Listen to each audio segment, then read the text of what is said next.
Here's a look at the match stats. Many would have predicted a win Did for we just Barcelona. Did we just blame somebody missing a chance because he shaved his highlights? Is it? I think that's good.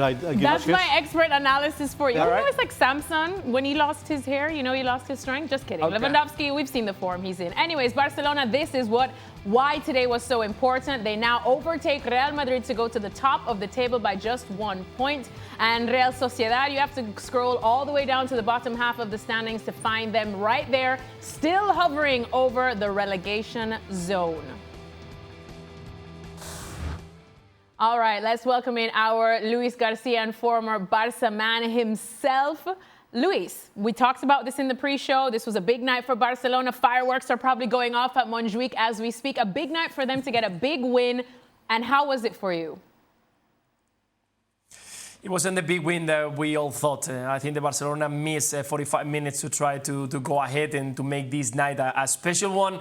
It took like half an hour to wake up when they conceded the goal, and then suddenly they were in a rush. We saw a lot more energy in the second half with the replacement, of course, of Yamal that made an instant impact with a fantastic cross, 1v1. I don't know, Sergio Francisco, how he managed to change that position, because I think it changed for Barcelona straight away. Because when you got Lamine Yamal arriving in the second half fresh with the will of, I want to prove what I am, what I can bring to this Barcelona, and you bring Sergio, that is a fantastic player, don't forget, international, Spanish international, young talent, but it's a lot more about a much more attacking player.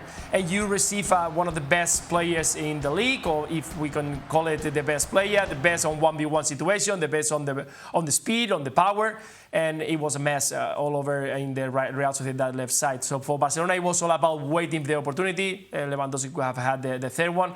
But I think that Barcelona played with fire tonight. If it was another team with a little bit more composure in the last third, we could have seen Barcelona drawing or even losing this game. So I hope there is a wake-up call for Barcelona. They managed to get the result once again today, by 1 goal. But they need to address a few things if they want to continue keeping the pace of Real Madrid for the rest of the season. Ale, is that how you saw it as well? Of course, job done for Hansi Flick and Barcelona, but playing with fire a little too close for comfort.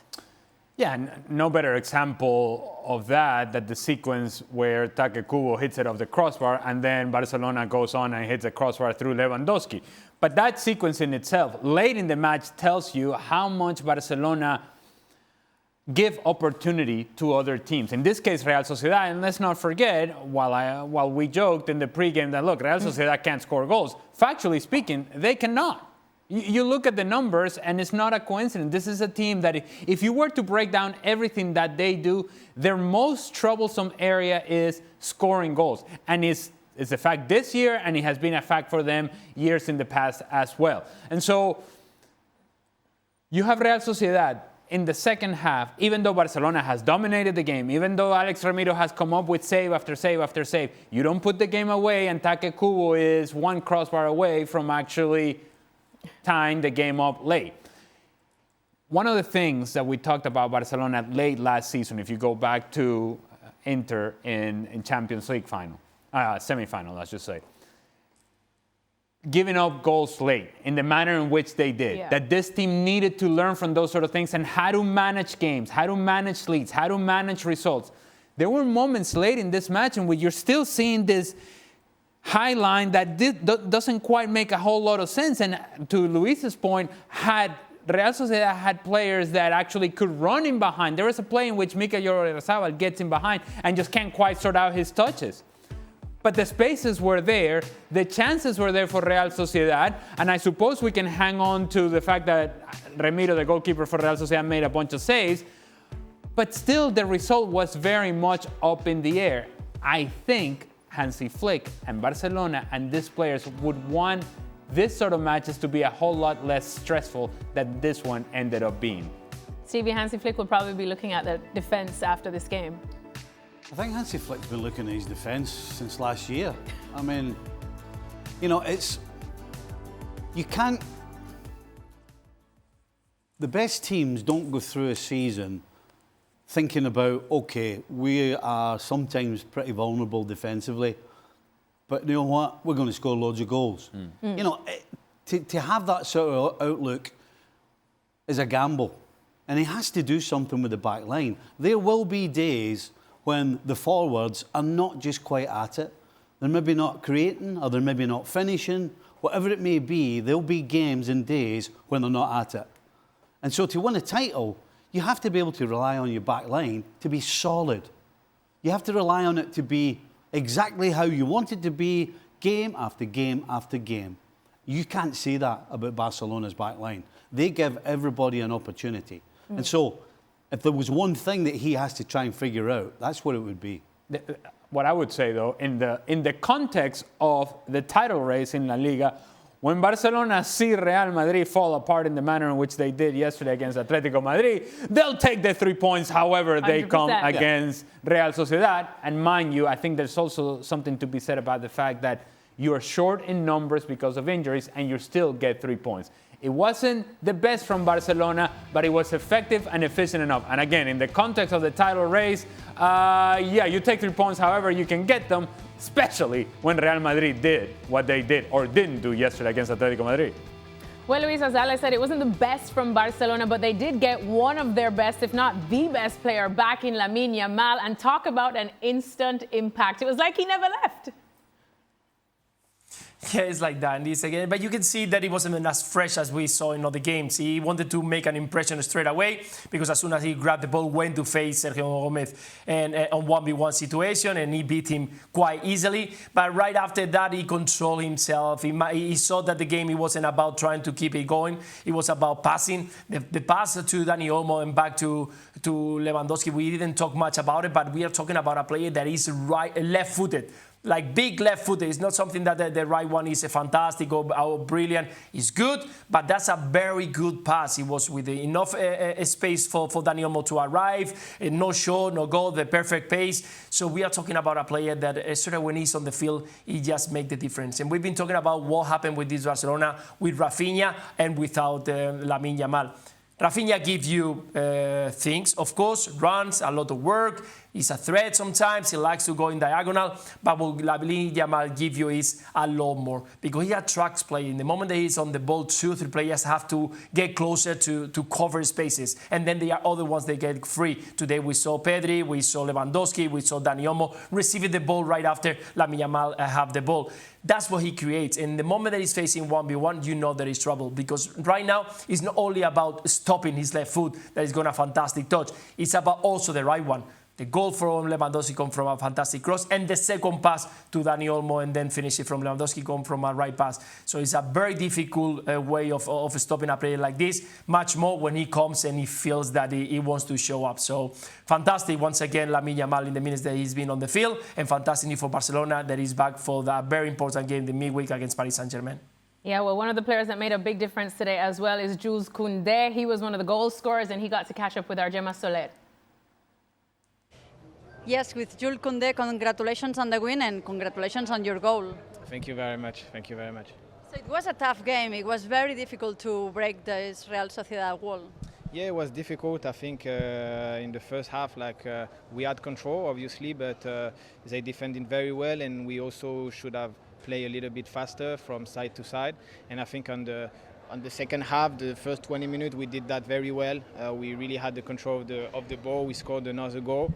And after that, the 20-25 last minute, I think we made it difficult. We made it difficult. Obviously, they also played well, but I think that we didn't pay enough attention as far as closing the pass inside. And at the end of the day, you run and towards your goal, and it makes it more difficult. So, and then there is, at the end of the first half, there is an action where the defenders of Real Sociedad pull your hair. I guess you complained a bit, and just the next action, you managed to get that goal.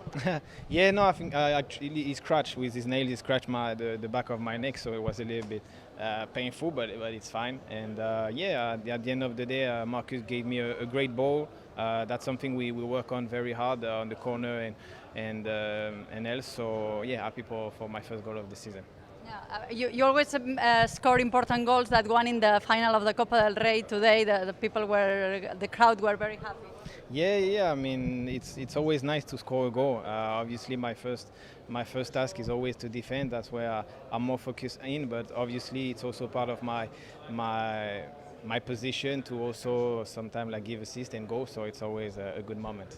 Did you watch the derby yesterday? Were you happy with the result, I guess, because you are top of the table now? Yeah, I watch it as a fan of football. I always love watching football. So yeah, I watch it, and obviously the result benefits us today. We leader, but we know that it's still the beginning of the season, and there is a long way to go.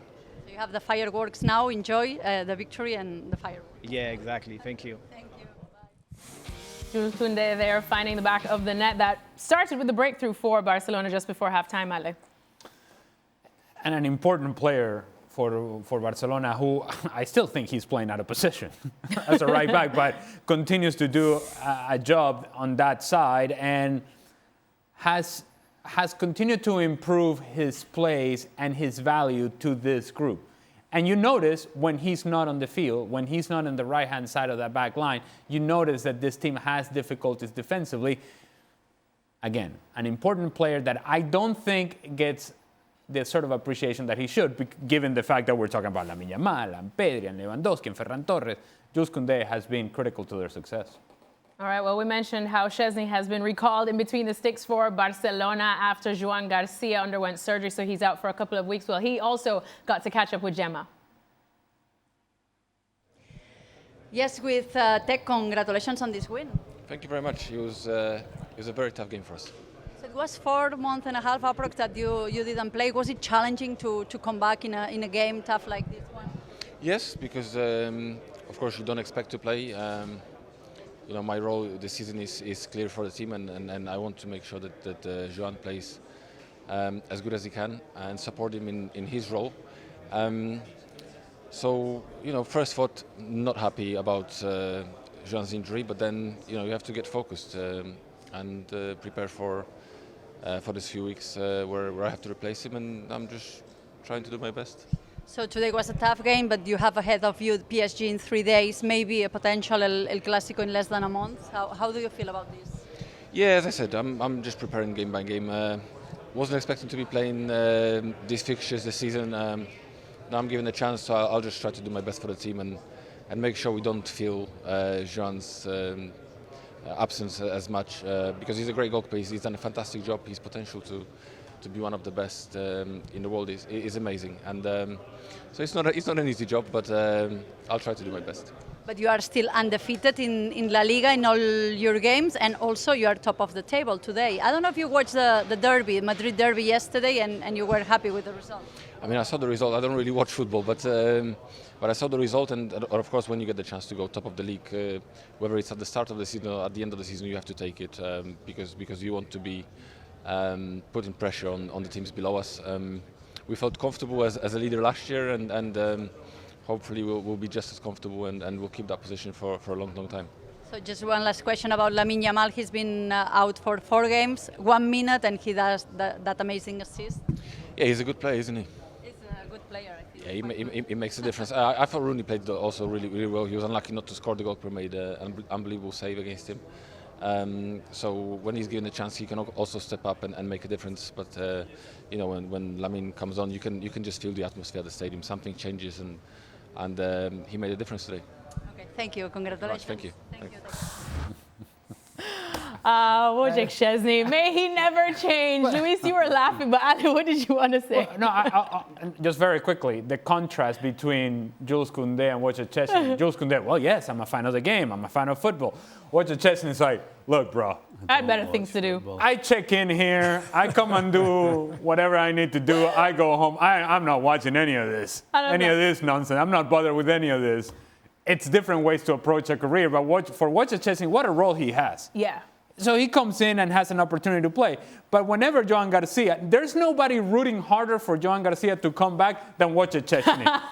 He's not like, let me get a chance to play. He's like, John, please, like, come on, man. Now I have to work. I don't want any of this. Surgery? Why? Is it necessary? But Luis, let me come to you on that because Gemma pointed it out, and as what Ale is saying, like, you know, Szczęsny was probably just chilling. He said, you know, he was living his best life, hoping it was going to be Joan Garcia going up against PSG in the Champions League. But now it is Szczęsny. But does that fill you with some confidence still, knowing that he has the experience that he does?